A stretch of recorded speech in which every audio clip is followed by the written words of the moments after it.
red leather, yellow leather. Go for it, guys. Oh. How's it leather plucker? Okay. I don't want to shadow your face. Social degree. What did we learn today?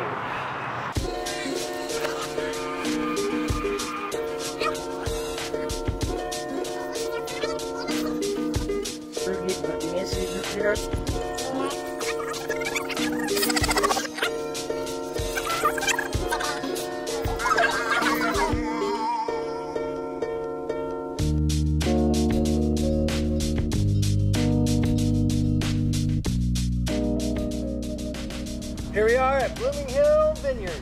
We went in as complete noobs. Complete noobs, and we came out as not complete noobs, but still noobish. Beginners. Beginners. Advanced to beginner. Yes. Definitely gearing towards the ones named after your dog, simply because it's just endearing. I love it. You should smell them first, get the aroma, see what you get out of it, and then take a sip, and then, you know, wait a few seconds, and then do it again and see how it changes as the wine is open and a little aerated. Put your nose in and get a real good sniff. Take a big sniff. The front of your mouth is the sweetness. And then back is the acid. I guess citrus.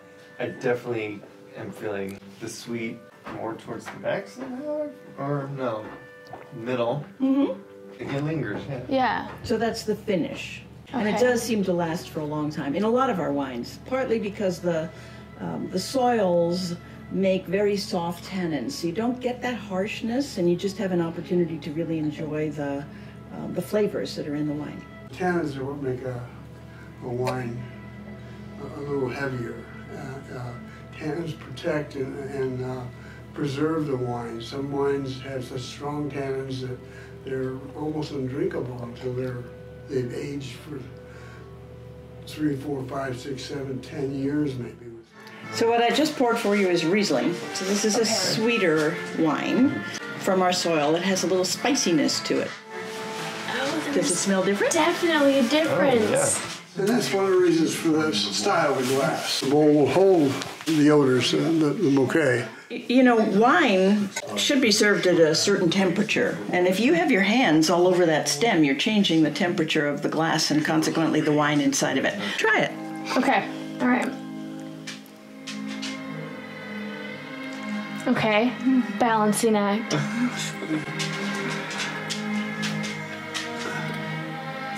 Well done. So this is a Pinot Noir Blush. This is a 2016, and we released it in August, so we named it Eclipse. So I definitely went straight to the berry, like a strawberry. Absolutely. How are we doing so far?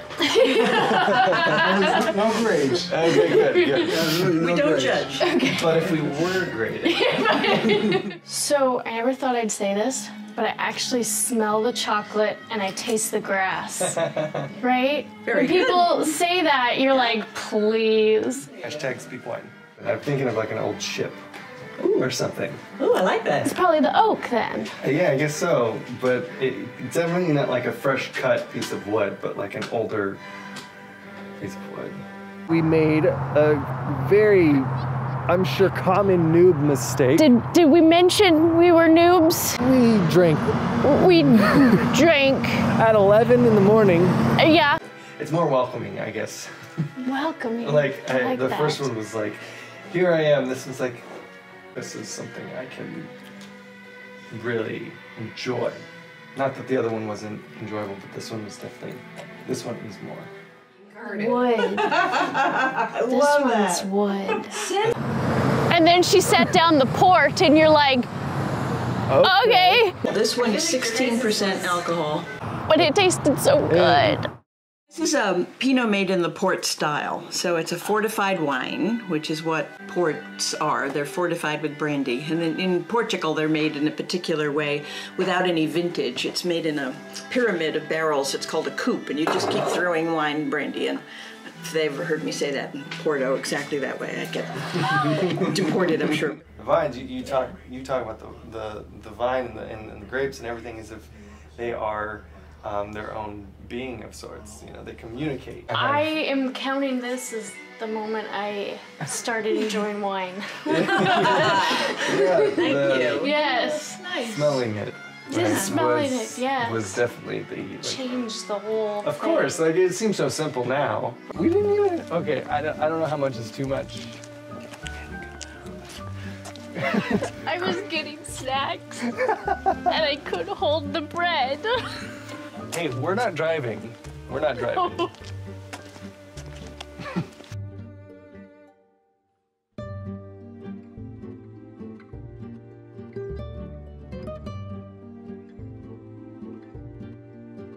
Since it's not the usual time when people go out and have wine or tour for wine, there's not a lot of people, so you can come and enjoy beautiful scenery and some good wine. So we've had a little bit of wine already. We're fairly sober, but there's still that moment of, now what do we say? Mm-hmm. We have a challenge. We've challenged each other. Who can appear the most sober and who's gonna win? No, you could judge too. Right? At the bottom of the comments. Mm-hmm. The bottom of them, all of the comments. You can top, the middle, the Shut end. up. You can tell us Damn who played the best sober. Wine is important. I'm curious as to how this place, Dion, differentiates itself and how it makes its wine.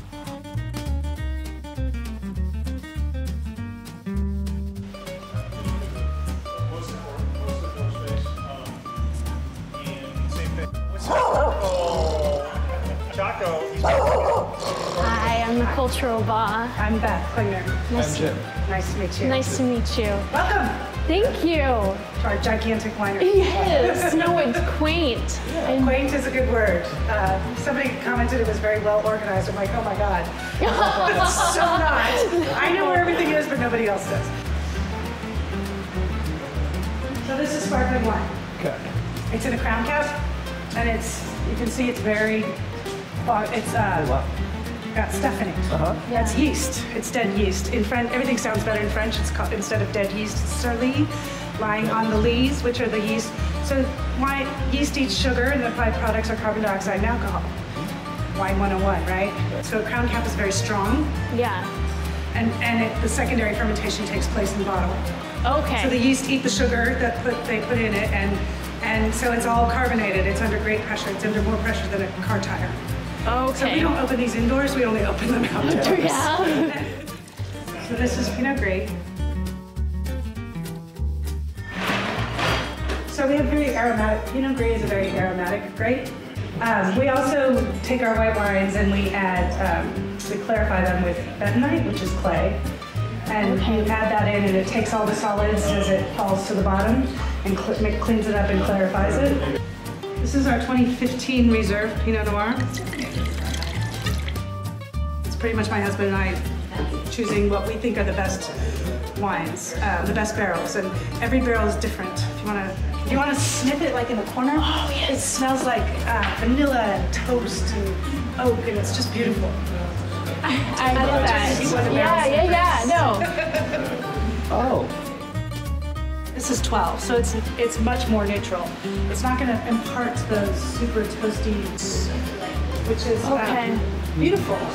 And then some of the art of winemaking comes into play, where we leave science and we go, do these two go together? Do they complement each other? Are they going to integrate and form a beautiful wine? So when you're a small producer, you can experiment more with small lots.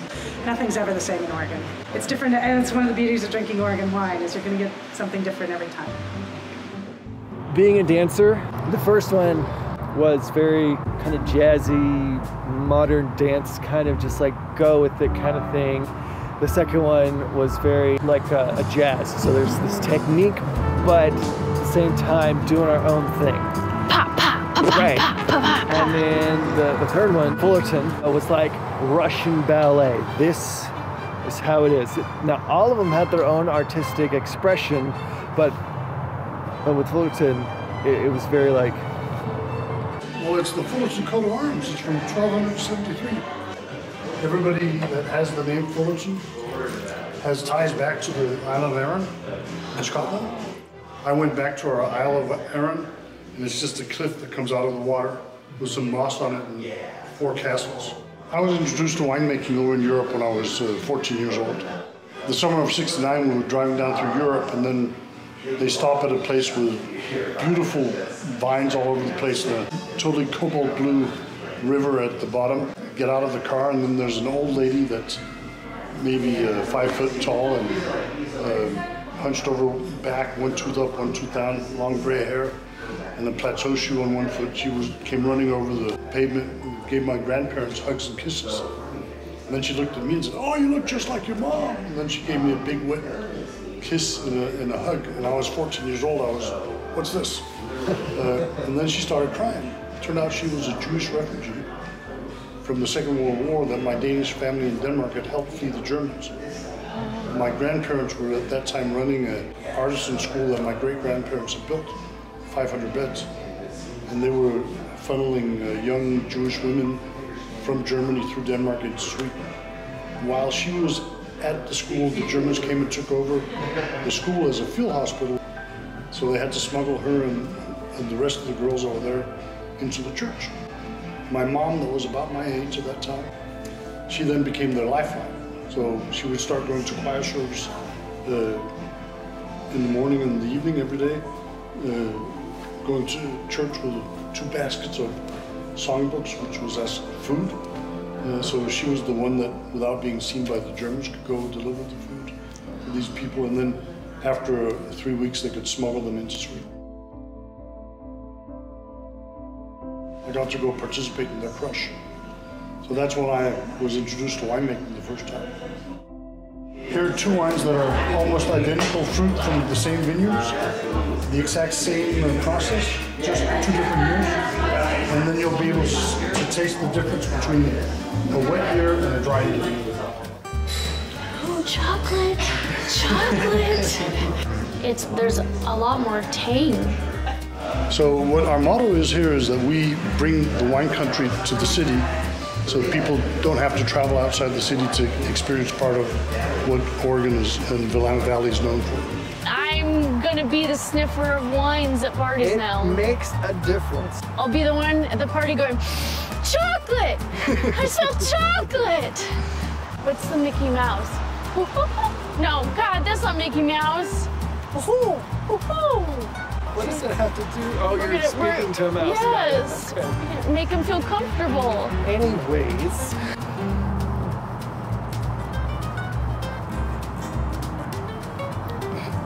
Are you looking for? Oh, no, it was. You're okay now. It went away. It was not crawling up. Oh, Jim! How can I